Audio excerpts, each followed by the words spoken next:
Hello welcome guys to DRS graphics. आज हम 4-5 ऐसी सेटिंग देखेंगे जिसकी मदद से आपकी प्रोजेक्ट बनाने की स्पीड या कोई भी ग्राफिक्स का वर्क उसकी स्पीड 2x हो जाएगी। कुछ चीज़ ऐसी है जो हमें एज ए ग्राफिक डिज़ाइनर बहुत परेशान करती है। सो आज वही देख लेते हैं। सो फर्स्ट ऑफ ऑल मैं न्यू फाइल एक बना लेता हूँ क्रिएट न्यू में जाके। So this is just a tutorial.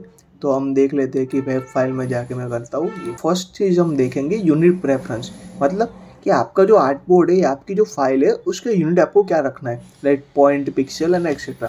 तो जब हम स्टार्टिंग करते, जब हम न्यू डॉक्यूमेंट बना दे तभी हमें यहाँ पे एक ऑप्शन मिलता है यहाँ पे।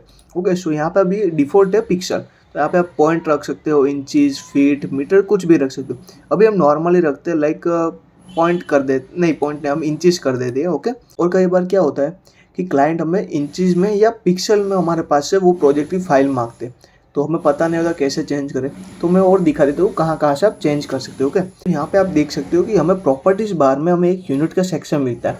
तो यहाँ से हम यूनिट्स चेंज कर सकते हैं कि कौन से प्रेफरेंस आपको रखनी है। यहाँ पे पिक्सल है, पॉइंट है, पिकास है, फीट, मीटर, कुछ भी आप सिलेक्ट कर सकते हो, सेम ऐसे हमें बाहर मिला था। ओके, एंड दूसरी और एक तरीका है कि जिससे आप चेंज कर सकते हो, लाइक यहाँ पे मैं कंट्रोल आर कर रहा हूँ कि रूलर के लिए, बराबर, ये गाइडलाइन के लिए। तो यहाँ पे हम अगर राइट क्लिक करें इसके ऊपर तो भी हमें यहाँ पे मिल जाता है कि आपको मतलब कौन सी प्रेफरेंस रखनी है। लाइक मैं अगर पिकास या फिट्स कर देता हूँ तो यहाँ पे भी हम नॉर्मल अगर प्रॉपर्टीज में देखेंगे तो हमारा यहाँ पे फिट सिलेक्ट हो गया होगा। ओके, तो सो ये था हमारा यूनिट के लिए प्रेफरेंस। हाँ, बहुत छोटी सी चीज़ है और सिंपल भी है, लेकिन ये हमें बहुत ही हेल्पफुल होती है। ठीक है, जब क्लाइंट हमारे पास से अलग अलग फॉर्मेट में या अलग अलग यूनिट में हमारे पास से प्रोजेक्ट या पोस्टर मांगते हैं। ओके, सो अब आगे बढ़ते हैं नेक्स्ट चीज़ में। तो अब हमारी सेकंड चीज़ है कलर की सेटिंग्स। लाइक हमारे पास इलस्ट्रेटर में अभी दो टाइप की सेटिंग अवेलेबल है। एक तो होता है RGB एंड दूसरा होता है CMYK। ओके, तो हम वो कैसे डायरेक्टली यहाँ पे इन द प्रोजेक्ट एंड हम बाहर से भी कैसे चेंज कर सकते हैं। तो फर्स्ट ऑफ ऑल यहाँ पे हमें अगर विंडोज़ में देखें तो यहाँ पे हमें मिलता है कलर का। ओके, F6 उसका शॉर्टकट है, आप वहाँ से भी कर सकते हो। तो यहाँ पे हमें मिलता है कलर। तो फर्स्ट ऑफ ऑल मैं कुछ भी रेक्टेंगल ड्रॉ कर देता हूँ, उसमें कोई भी कलर कर देता हूँ। ठीक है, तो यहाँ पे अभी जो कलर पैलेट है वो RGB है हमारे पास। तो यहाँ से हम RGB में कुछ भी चेंजेस कर सकते हैं। देन यहाँ पे हमें एक बार मिलता है ऑप्शन बार, वहाँ पे हम जाएंगे तो यहाँ पे हमें मिलता है क्या, ग्रे स्केल, HSB, CMYK। तो यहाँ से हम CMYK में भी चेंज कर सकते हैं। तो CMYK में जाके और यहाँ पे अभी हमें पूरी सेटिंग हमारी CMYK में चेंज हो गई है। ओके, तो ये एक सेटिंग है। एंड दूसरी एक सेटिंग है कि लाइक फाइल में जाके हमें यहाँ पे देखना है document colour mode. Okay, document colour mode में हमें यहाँ पे सेम चीज़ मिल जाएगी, RGB एंड CMYK। तो यहाँ से भी हम CMYK करके उसका जो भी चेंजेस करना है कर सकते हैं। ओके, ये दो तरीके तो हो गए कि हमें कलर पैलेट कैसे चेंज करनी है। और एक तीसरा तरीका है कि आप जब डॉक्यूमेंट बना रहे हो या फाइल क्रिएट कर रहे हो तब आप कलर पैलेट चेंज कर सकते हो। वो कैसे, डायरेक्ट में लाइक होम पे जाता हो भी, then like I am creating a new file. So मैं कॉमन फाइल लेता हूँ और यहाँ पे भी हमें मिलता है एक ऑप्शन, यहाँ पे कलर मोड है तो RGB एंड CMYK। तो यहाँ से भी हम चेंज कर सकते हैं। अभी मैं RGB रख रहा हूँ, फिर मैं क्रिएट करूँगा। सो हमने देख लिया कि कलर मोड को हम कैसे चेंज कर सकते हैं प्रोजेक्ट के अंदर रह के भी, और जब हम फाइल क्रिएट कर रहे होते हैं तभी भी। ओके, सो हम अब नेक्स्ट चीज़ में आगे बढ़ते हैं। सो थर्ड चीज़ है हमारे पास ग्रिड एंड गाइड। उसमें क्या होता है, लाइक फर्स्ट ऑफ ऑल तो हमने गाइड का देखा ही था। लाइक मैं कंट्रोल R करूँगा तो हमें यहाँ पे बहुत सारी रूलर एंड गाइड मिल जाती है, बराबर। तो यहाँ से भी हम ले सकते हैं इसे, लेकिन ये हमारे मतलब हमें ये चीज़ की भी ज़रूरत नहीं है। हमें सीखना है कि हम कैसे अपनी खुद की गाइड बना सकते हैं। लाइक कोई भी प्रोजेक्ट में हमें सिंगल यही काम नहीं आती, हम अपने हिसाब से भी हमें बनानी पड़ती है। Okay, so first of all मैं करूँगा एक रेक्टेंगल लूँगा और ये जो पूरा मेरा आर्ट बोर्ड है उसकी साइज़ का पूरा रेक्टेंगल एक ड्रॉ करूँगा यहाँ से। ओके, लाइन टू लाइन मैंने ड्रॉ कर दिया पूरा रेक्टेंगल। अब मुझे रेक्टेंगल को सिलेक्ट करके रखना है और फिर मैं जाऊँगा यहाँ पे ऑब्जेक्ट में। ऑब्जेक्ट में जाने के बाद यहाँ पे पाथ के अंदर हमें मिलता है स्प्लिट इनटू ग्रिड। ओके, तो मैं उस पर क्लिक करूँगा, हमारा एक ऑप्शन यहाँ पे खुलेगा।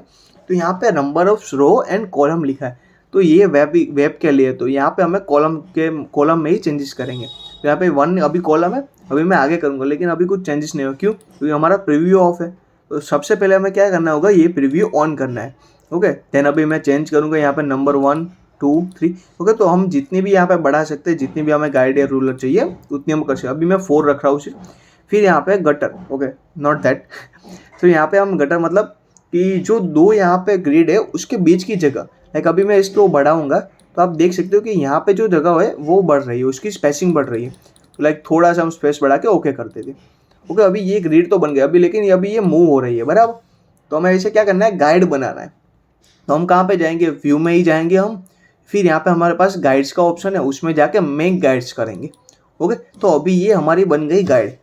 गाइड मतलब कि अभी आप इसके ऊपर जो भी है, लाइक इसके बीच में भी जो भी यहाँ पे ड्रॉ करोगे वो तो आएगा, लेकिन ये जो गाइड आपको दिख रही है वो वहाँ पे नहीं आएगी। आपके प्रोजेक्ट जब आप आउटपुट लोगे उसका, लाइक जेपेग या पीएनजी में कन्वर्ट करोगे, आपके प्रोजेक्ट को एक्सपोर्ट करोगे, तब ये गाइड नहीं आएगी। ठीक है, अब जो भी बीच में करोगे वो सभी आएगा। तो यहाँ पे अभी हम गाइड अभी भी मतलब मूवेबल गाइड है, तो हमें क्या करना होगा, इसको लॉक करना होगा। तो मैं सभी गाइड को एक बार सिलेक्ट कर लेता हूँ। ओके, ये बाकी रह गई। सो मैं सभी गाइड को एक बार सिलेक्ट कर लेता हूँ। देन मैं जाऊँगा कहाँ पे, फिर से व्यू में और गाइड के सेक्शन में, यहाँ पे क्या करूँगा, लॉक गाइड्स। ओके, तो अब ये गाइड हो गई लॉक, अभी ये मूव नहीं हो गया। अब हम ऑब्जेक्ट को इजीली मूव करके गाइड के अकॉर्डिंग हम सेट कर सकते हो उसे कोई भी एंगल में। ठीक है, सो ये था हमारा ग्रिड एंड गाइड के बारे में, कि अपनी गाइड कैसे क्रिएट कर सके एंड ऑल। सो हमारा 4th नंबर का जो टूल है वो है स्मार्ट गाइड। ओके, अभी आपने देख लिया गाइड कैसे बनाते हैं एंड ऑल। तो अभी हम देखेंगे स्मार्ट गाइड। स्मार्ट गाइड मतलब क्या, लाइक अभी मैं 2 स्क्वायर ले रहा हूँ। ठीक है, मुझे क्या चाहिए, ये 1st नंबर का स्क्वायर एंड 2nd नंबर का स्क्वायर, उसकी दोनों की अलाइनमेंट बीच में हो, मतलब सेंटर में। तो मुझे क्या करना पड़ेगा, यहाँ पे अलाइन में जाके उसको सेंटर करना पड़ेगा। लेकिन और एक चीज़ है कि जिससे मैं इजीली सेंटर कर सकता हूँ, क्या, लाइक मैं अभी नॉर्मली अगर इसको ले जाऊँगा ऊपर, तो आप देख सकते हो यहाँ पे बीच में एक लाइन आ रही है पिंक कलर की, वो क्या हमारी स्मार्ट गाइड है, कि ये मेरे को बता रहा है कि अभी ये दोनों एक दूसरे के सेंटर अलाइन है। ओके, तो अभी मैं इसे छोड़ूंगा और अभी देखो इस दोनों को मैं सिलेक्ट करके फिर से सेंटर अलाइन करूंगा, कुछ भी मतलब हलचल वहाँ पे नहीं होगी। क्यों, क्योंकि ये पहले से ही सेंटर अलाइन।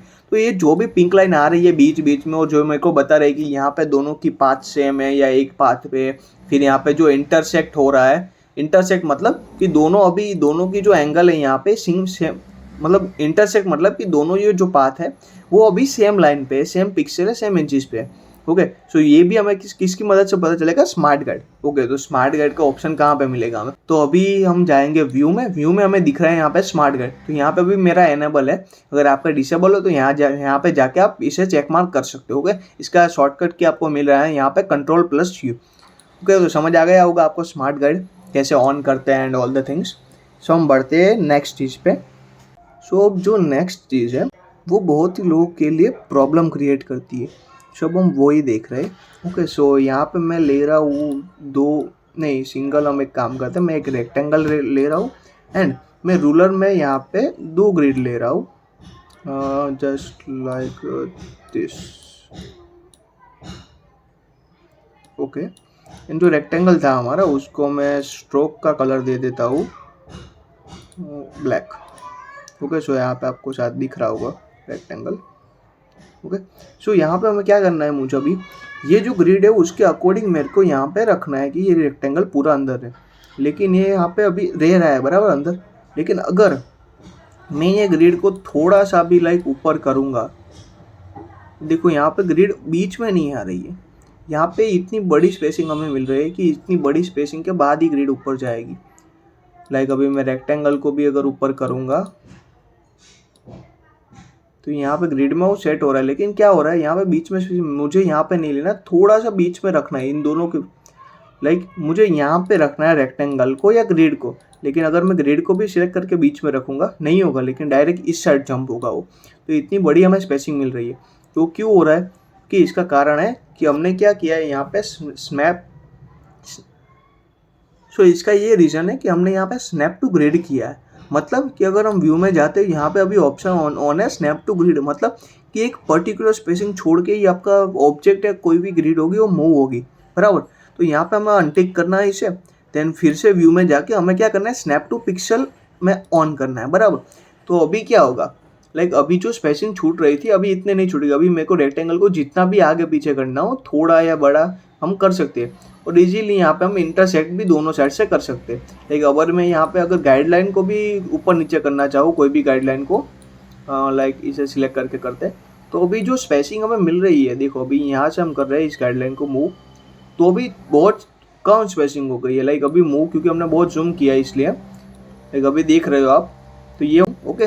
तो यहाँ पे हम ऑब्जेक्ट को मूव कर सकते हैं इजीली, और बहुत ही अच्छी तरीके से ये गाइडलाइन में भी सेट हो रहा है बराबर। सो ये था हमारा snap to grid and snap to point के लिए। तो हमें रखना है स्नैप टू पॉइंट। आप सेटिंग यहाँ पे देख सकते हो, मैंने कौन कौन सा टिक मार्क किया, आप उस अकॉर्डिंग कर सकते हो। सो अभी जब बात हो रही है परफॉर्मेंस के लिए, तो हमें क्या करना चाहिए कि इलस्ट्रेटर का परफॉर्मेंस अच्छा हो, इसकी मतलब इसकी स्पीड भी बढ़े और हमें अच्छे फीचर्स भी मिल सके। ओके, फर्स्ट ऑफ ऑल हम जाएंगे एडिट में जाके हम जाएंगे प्रेफरेंस में हमारे पास होगा परफॉर्मेंस। तो परफॉर्मेंस में हमें मेक श्योर करना है क्या, यहाँ पे जीपीयू परफॉर्मेंस ऑन हो एंड एनिमेटेड जूम ऑन हो। ओके, एनिमेटेड जूम क्या है वो अभी हम देखते हैं नेक्स्ट स्टेप में। फिर हमें फाइल हैंडलिंग में जाना है और यहाँ पे जो भी सेटिंग मैंने ऑन किया, automatically save recovery data and all the things, उसे हमें ऑन रखनी है, क्योंकि हमारा जो रिकवरी डेटा है वो 2 मिनट्स में अपने आप ही सेव हो जाता है। ओके, ये सब हमारी जो सेटिंग है मैंने यहाँ पे जो भी ऑन करके रखी वो सब ऑन करनी है। ओके, देन हमें नॉर्मली ओके पे क्लिक करना है। देन यहाँ पे हमने बात की एनिमेटेड जूम की। एनिमेटेड जूम क्या है वो बता दो। अभी यहाँ पे हम करते हैं व्यू में जाके प्रीव्यू ऑन सीपीयू। अगर प्रीव्यू ऑन सीपीयू हो तो आपको वो चेंज करना पड़ेगा। फर्स्ट ऑफ ऑल हम देखते हैं प्रीव्यू ऑन सीपीयू में क्या होता है। मैं यहाँ पे एक रेक्टेंगल ले रहा हूँ, फिर उसका फील ऑन कर रहा हूँ, फील में कोई भी रेड कलर रख देता हूँ, बराबर। अभी यहाँ पे मैं जूम टूल लूँगा, फिर यहाँ पे अगर मुझे जूम करना होगा, मेरे को क्या करना होगा, पूरा एक रेक्टेंगल ड्रॉ करना होगा, तो उसकी आउटर लेयर पे फिर ये उतना जूम होगा। लाइक मुझे ये रेक्टेंगल पे करना है तो मैं यहाँ पे करूँगा, फिर उतना जूम होगा, लेकिन हमें पता नहीं चलेगा ये कौन से एंगल में या पर्टिकुलर पार्ट में कितना जूम होगा। ठीक है, तो उसके लिए हमारे पास क्या एक ऑप्शन है, व्यू में जाओगे, फिर यहाँ पे हमें मिलेगा जीपीयू प्रीव्यू। हमने जो देखा था जीपीयू के अंदर एनिमेटेड जूम, वो इसी का मतलब एक फीचर है। जीपीयू प्रीव्यू में जाएंगे तो अब जो एनिमेटेड जूम है, मतलब तो यहाँ पे अगर मैं क्लिक करके ड्रैग करूंगा तो मुझे जो भी पर्टिकुलर पार्ट में जूम करना है मैं वहाँ पे जूम कर सकता हूँ। लाइक सेंटर में करना है, सेंटर में कर सकता हूँ, नॉर्मली क्लिक एंड ड्रैग से, और हमें पता भी चलेगा कितना जूम हो रहा है। सो आज का वीडियो हम यहीं पे एंड करते हैं। आई होप सो आपको अच्छे से समझ आया हो।